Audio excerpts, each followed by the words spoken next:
All right, Peaches. Yes. Peaches, how old are you? I am 44. Are you originally from Arizona? No. Where are you from originally? Flint, Michigan. And what brings you all the way out here to Arizona?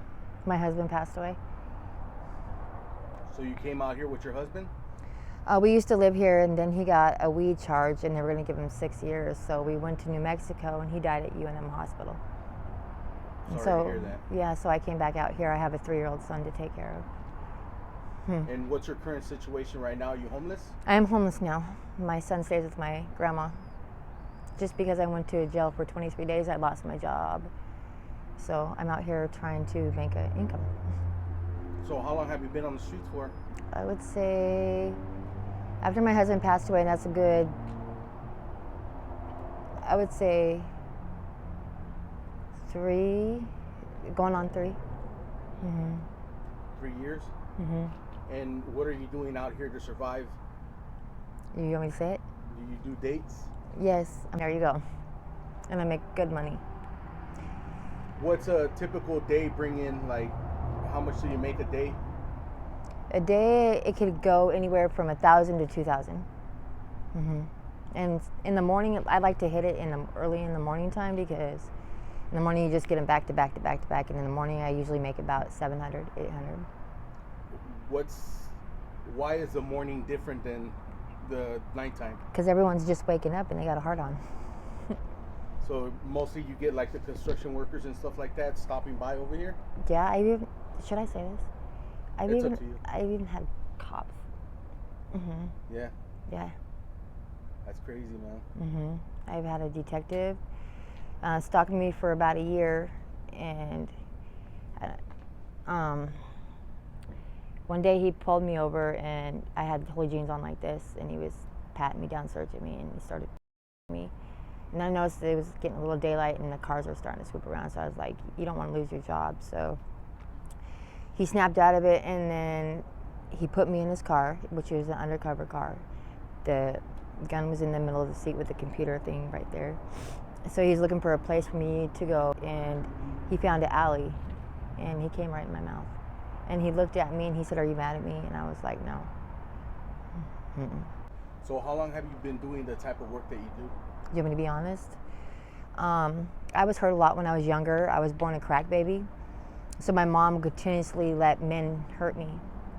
And then finally I just fell in the line of about, I would say 10, 11. You started at 10? 10, 11. That's Yeah, crazy. I've had a hard, hard life. And I just wish it would get easier, because every day God's got his lamp underneath my feet. He does, and he guides me. His spirit guides me. And people doesn't believe in that, but I do believe in God. So did you just grow up with your mom, or did you have a dad? My dad raped me. He got 125 years to life in prison because he raped 6 of his daughters and 1 committed suicide. And then the parole board called me and they were like, how was your dad? Was your dad a good dad? I was like, you know what? I wanted to talk to my husband, so I talked to my husband about it, and I just let him know. He raped me, and I don't want him to get out to hurt my kids. That's crazy. Is he still in jail? No, he got Or in out. prison? No, he got out. Yeah. I guess good terms or whatever. You said he got 25 though, right? He got 125 years to life. So what's that saying is he could go 25 years and be good and then get out. Yeah. And it was during the COVID that he had got out. So it was, After how many years did he get out? I would say about 30 or 40. His name is Wayne Jack Brown. I have some pictures on my, How do you feel about that? I don't like him, but I did write him a letter, and I told him, I said, you know, I forgive you for what you did. And I said, the reason why I'm telling you this is because if I don't forgive myself, God's not going to forgive me. And if I don't forgive you, he's not going to forgive me. So I said, if you want to write me back and we can start all over, I said we can, and he didn't write me back. He never told you that he was sorry? Anything like that? I've been hurt a lot by my Uncle Tiger. I've been raped just being young. Yeah. My mom was so busy snorting and smoking crack. Yeah. But you can never tell. Like, I'm 44 and I've been out here for a minute. I take very, very, very good care of myself. Yeah. I'm in shape. I'm clean. Yeah. Okay, we're done. That's crazy, man. Yes. I just have a little bit of more No, you're good. questions. You're good. So you said you went to jail. Mm-hmm. You were in jail for 23 days, you told me? Mm-hmm. What was that over? So let me tell you this. So it was manifestation with an intent to, right? Yeah. Okay, so they bring me to jail. They first offered me right when I hit the door 6 months. I'm like, oh, hell no. I know I didn't do anything wrong.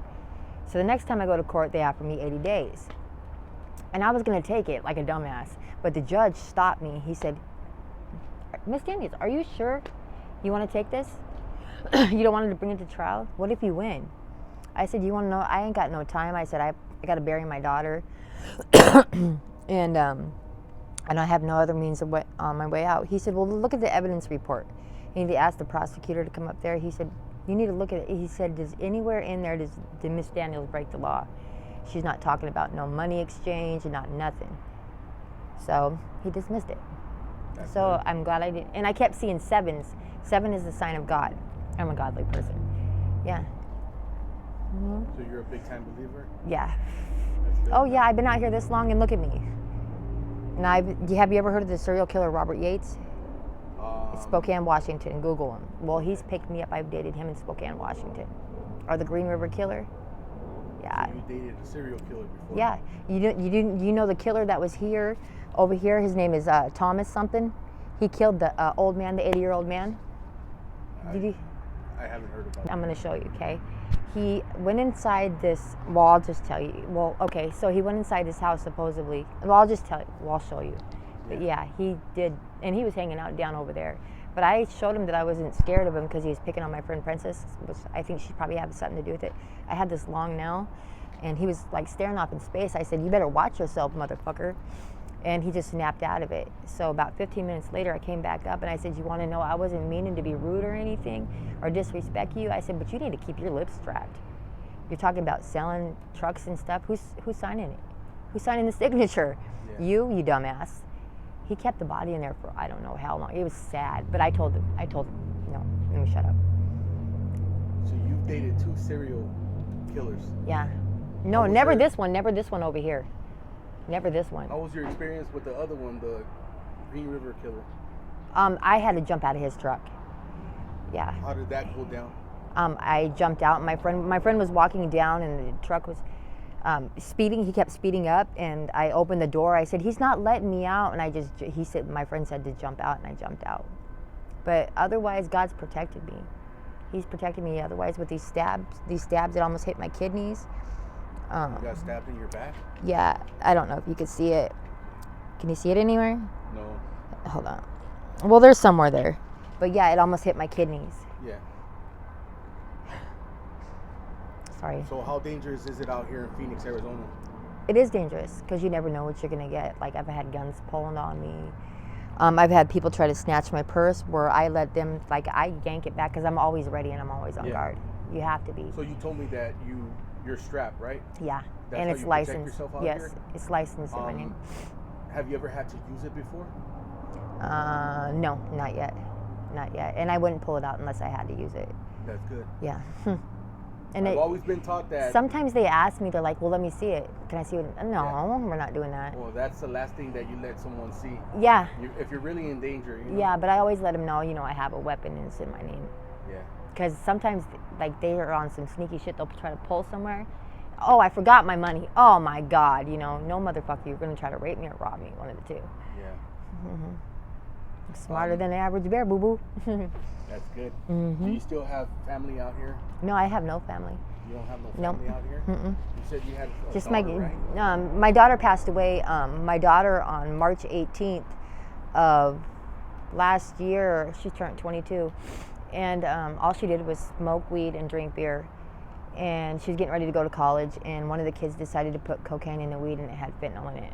And my daughter passed away. Her name was Sophia. Sorry about that. That's crazy. Yeah, and then my mom tells me, I don't get along with my mom either. She tells me I don't want to talk about it. I don't want to hear about it. No, nothing. Do you mess with any substances? Are you on I sometimes, booze no. or G? Mm-mm. I sometimes snort cocaine and that's it. And smoke. I smoke a lot of weed. Okay, that's good. Mm-hmm. To any younger viewer that's watching this interview and maybe they're thinking about trying any substances or running the streets, what kind of advice would you give them? I would ask him to think twice, and the streets out here ain't no joke. It's not fun. It's not a playground. You have a lot of people out here that could hurt you and would hurt you. Just please stay at home and, enjoy your childhood. That's all I can say. Exactly. Yes, stay home and be good, because drugs ain't good for you. They're not. All right. Well, thank you for sharing your story. I really do appreciate it.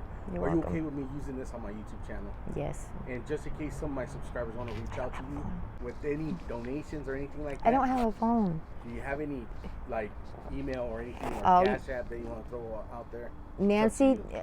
it's Nancy Daniels 420 at gmail.com, and that's my sister's Gmail. That's your sister's. That's not yours. No, nuh-uh. So she's But gonna- no, I can check into it. Okay. Yeah. All right. Well, thank you. I appreciate it. You're welcome.